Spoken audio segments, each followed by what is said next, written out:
안녕하세요. 6월 4일 수요일 아침마다 새로운 이성재 목사입니다.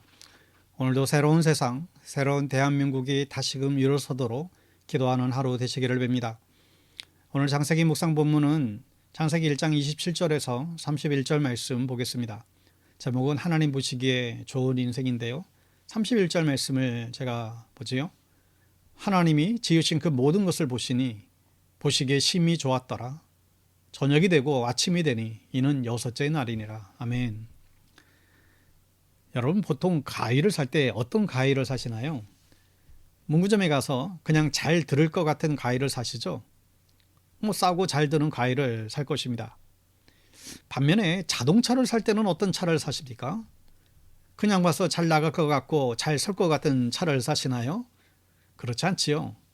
그 차의 메이커와 브랜드를 보고 그 차의 성능과 또 가격도 보고 여러 가지를 고려해서 사게 될 것입니다. 왜 이렇게 다른가요? 중요한 거 살 때 또 비싼 거 살 때일수록 그만큼 메이크와 브랜드를 보고 사지요. 만든 사람을 믿고 이제 사는 것입니다. 우리의 인생도 마찬가지입니다. 우리의 삶의 의미를 못 찾을 때 내가 왜 이렇게 살아야 하고 왜 이렇게 열심히 일해야 되는지 답을 찾지 못할 때가 있지요. 그럴 때 우리가 해야 할 일은 나를 만드신 분을 찾아가는 것입니다. 그리고 저를 왜 만드셨습니까? 물어봐야 하겠지요. 여러분, 분만실을 영어로 딜리버리 룸이라고 표현을 합니다. 근데 처음에 이 영어가 좀 이상하지 않습니까? 이 딜리버리는 배달이거든요. 근데 왜 분만이라고 이제 표기할까요? 근데 하나님을 통해서 알게 됩니다. 어머니는 나를 배달하시는 분이세요. 하나님께서 만드셨어요. 하나님께서 이렇게 세상과 나를 만드신 것이죠. 첫째 날에 만드신 것은 빛이었습니다. 빛이 있어야 뭐가 보일 것 아닙니까? 둘째 날에는 하늘을 만드셨어요. 셋째 날은 땅과 식물들을 만드셨습니다. 넷째 날은 해와 달과 별을 만드셨어요. 다섯째 날은 새와 물고기를 만드셨죠.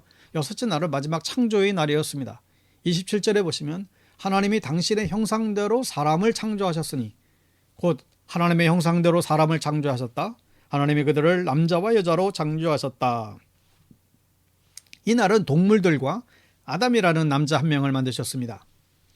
이 창조의 순서를 보시면 창조의 원칙을 찾을 수가 있어요. 빛, 하늘, 땅, 바다, 식물, 넷째 날 해, 달, 별, 다섯째 새, 물고기, 여섯째 날 동물과 식물. 그 원칙을 보면 첫 번째 원칙은 기초적으로 필요한 것을 만들고 그 속에 들어갈 것을 만드셨다. 두 번째는 큰 것을 만들고 작은 것을 만드셨다. 셋째 원칙은 중요한 것을 가장 뒤에 창조하셨다. 그러니까 앞에 창조하신 것들은 뒤에 창조하신 것들이 필요해서 만드신 것이죠. 땅을 위해서 사람이 있는 것이 아니고요. 사람을 위해서 땅이 있는 것입니다. 하나님께서 우리를 위해서 세상을 만드셨습니다. 하늘과 땅을 만드시고 식물과 동물을 만드셨어요. 인간을 위해서 이 모든 것을 만드셨습니다. 모든 것이 사람들에게 필요하니까 만드신 것이죠. 우리가 뭐라고 이렇게 귀한 것들을 나를 위해 만드셨을까요? 그러니 우리가 교만해서는 안 되는 것이죠. 하나님께서 우리를 만드신 이유는 하나님께 영광 돌리기 위하여 우리를 만드셨어요. 세상은 우리를 위해서 만들어졌습니다. 그러나 우리는 하나님을 위해서 만들어졌습니다. 하나님의 영광을 위해서 사는 것이 우리 인간의 창조 목적입니다. 이 이야기를 들으면 좀 거부감을 느끼는 분들이 있을 수 있습니다. 아니, 내가 왜 본 적도 없는 하나님의 영광을 위해서 살아야 되는가? 누가 나를 그런 목적으로 만들어 달라고 했나? 누구 마음대로 사람을 만드는가? 그리고 나보고 그분의 영광대로 살라고? 또 여러 가지 질문할 수가 있을 것 같습니다. 여러분, 하나님의 영광을 위해서 사는 것이 무엇일까요? 저는 학창시절에 참 많이 방황했고 부모님의 마음을 아프게 해드렸던 그 기억이 있습니다. 부모님의 뜻대로 잘 살지 못했던 것 같아요. 근데 반대로 내가 왜 부모님을 위해서 살아야 됩니까? 내 인생 나의 것인데 이렇게 반문할 수도 있겠죠. 그러나 철이 들고 나면 부모님의 뜻이 부모님을 위한 것이 아님을 알게 되잖아요. 부모님의 뜻은 다 자식 잘 되라는 것이었습니다. 지나고 나면 부모님 말씀 잘 듣지 못한 것, 후회하게 되는 일들이 많이 생기죠. 마찬가지로 우리가 하나님 아버지의 마음을 조금 알게 되면서 비로소 하나님의 뜻을 알게 되죠. 하나님의 뜻은 다 우리를 위한 것이었습니다. 우리가 열심히 예배드리고 열심히 기도하고 열심히 말씀 묵상하고 사는 것이 이게 하나님을 위한 것이 아니라 우리를 위한 것이죠. 나 자신을 위한 것입니다. 하나님은 나 없이도 사실 아무 상관없는 분이시죠. 우리의 도움 없이 이 세상 우주 만물을 통치하시고 다스리시는 분이세요. 그러나 내가 하나님의 뜻대로 살아야 내 인생이 바로 되기 때문에 그렇습니다. 어느 성도님이 이사 신방을 받으며 이렇게 간증하더래요. 목사님 덕분에 제가 이 집을 사게 되었습니다. 자기가 몇 해 전에 처음 교회 다니면서 그때 예배 중에 술 취하지 말라, 이는 방탕한 것이다 라는 제목의 설교 말씀에 큰 감명을 받았다는 거예요. 당시 그분은 굉장히 술독에 빠져 살았고 벌어오는 돈의 대부분은 늘 술값으로 이렇게 상진하기에 바빴다는 것이죠. 그런데 그날 목사님의 설교를 듣고 술을 딱 끊었다는 거예요.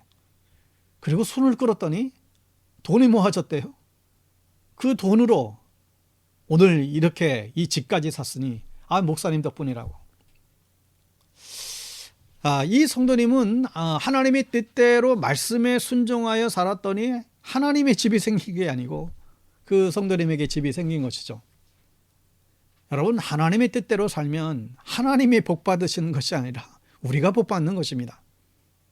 여러분, 우리는 하나님의 영광을 위해서 창조되었습니다. 늘 하나님의 뜻대로 살려고 애를 쓰십시오. 하나님께 영광 돌리기 위해서 사세요. 우리는 하나님의 영광을 위해서 창조되었습니다. 하나님께 영광 돌리는 저와 여러분 될 수 있기를 바랍니다. 오늘 31절에 보시면 하나님께서 자기의 형상대로 사람을 만드시고 보시기에 좋았더라 했습니다. 하나님이 손수 만드신 모든 것을 보시니 보시기에 참 좋았다. 부모가 자기를 닮은 자식을 볼 때 기뻐하는 것처럼 하나님께서는 자신의 형상대로 지으신 인간을 보시면서 기뻐하시죠. 우리 역시 하나님을 닮아가야 합니다. 우리는 얼마나 하나님을 닮으셨습니까? 하나님은 정직하신 분이다. 하나님은 정의로우시죠. 사랑이 많으신 분이시죠. 하나님은 겸손하세요.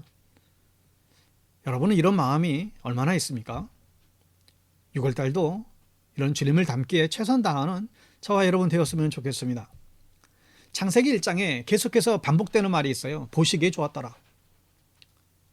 여러분, 우리는 평생 다른 사람의 시선을 생각하며 살아가요. 어릴 때는 부모님의 시선을 생각합니다. 똑바로 걸어라, 허리 굽는다, 공부 열심히 해라. 어머니의 잔소리는 마르지 않고 끝도 없죠. 지금도 수많은 어머니들이 진행 중에 있습니다. 학교 다니면서 선생님의 시선을 생각합니다. 선생님에게 잘 보이려고, 또 때로는 착한 척을 하고 선생님이 잘 보이려고 최선을 다하죠. 연애를 하기 시작하면 배우자의 시선을 생각합니다. 뭘 입어야 이뻐 보일지 고민하며 옷을 고릅니다. 결혼하면 또 자녀를 낳게 되면 또 자식들 키우면서 자식들의 시선을 생각합니다. 자식들에게 좋은 아버지와 어머니가 되려고 최선을 다하죠. 여러분, 그러나 정작 우리가 누군가의 시선을 신경 써야 한다고 한다면 바로 하나님입니다. 우리는 하나님 보시기에 좋은 인생을 살아야 됩니다. 여러분은 누구 보기 좋은 인생을 살고 계십니까? 하나님 보시기에 좋은 인생을 우리가 살아가야만 합니다. 우리를 만드신 분의 뜻대로 살아야 진정한 행복한 인생을 살아갈 수 있기 때문에 그렇습니다. 내가 신경 쓰는 그 시선은 어쩌면 사실 신경 쓰지 않아도 되는 시선이 많아요. 사람들에게 잘 보이려고 하는 시선, 사실 그게 다 유익한 것은 아닌 것 같아요. 우리가 정말로 신경 써야 될 시선은 하나님의 시선임. 하나님께서 나를 어떻게 보실까? 하나님 보시기에 참 좋은 인생을 우리가 살아야 합니다. 내가 무엇을 하면, 내가 어떻게 살면 하나님께서 기뻐하실까요? 무엇을 결심해야 하나님께서 기뻐하실까? 그 결심대로 우리가 살 수 있어야 합니다. 여러분, 우리의 모든 남은 인생이 하나님 보시기에 기쁜 인생들 다 살 수 있기를 주의 이름으로 축원합니다. 샬롬.